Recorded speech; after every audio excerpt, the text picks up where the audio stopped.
Why an exhibit on World War I? The centennial is occurring right now. It's been 100 years since the war broke out in 1914.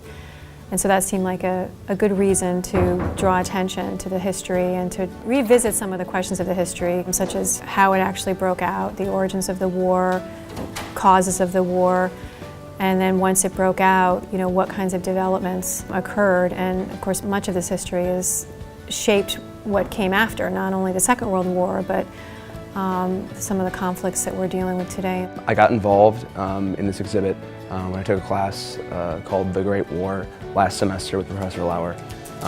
And I was obviously one of many students who contributed to the research of all these different artifacts.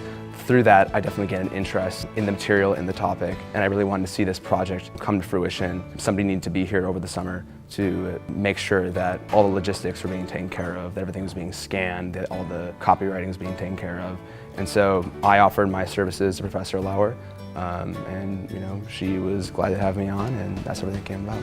I was really hoping that students would gain an appreciation, not only learn the history of the war, but come to appreciate how history is written and reconstructed through all these different materials: documents, photographs, letters, diaries, musical scores, cultural objects. Ultimately, we can only tell history based on these sources. So we started out looking at these postcards, and then of course it expanded into all these other topics. The biggest thing I gained from this experience was learning about the contribution of Claremont to the war. There were dozens of Pomona College students who fought in the war, 5 of them who actually died in the service. It just gave me a lot of perspective, but also gratitude for the people who came before me.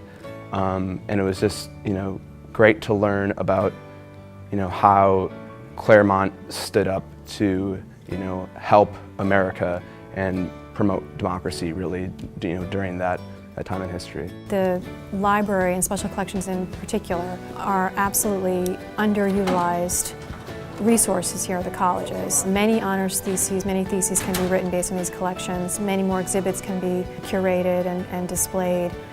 So this is really a treasure trove over here, and I think students should be proud and excited about tapping into it. CMC has been very generous to me during my 4 years here. This is actually my third, sponsored internship with the college. It's just been a wonderful opportunity.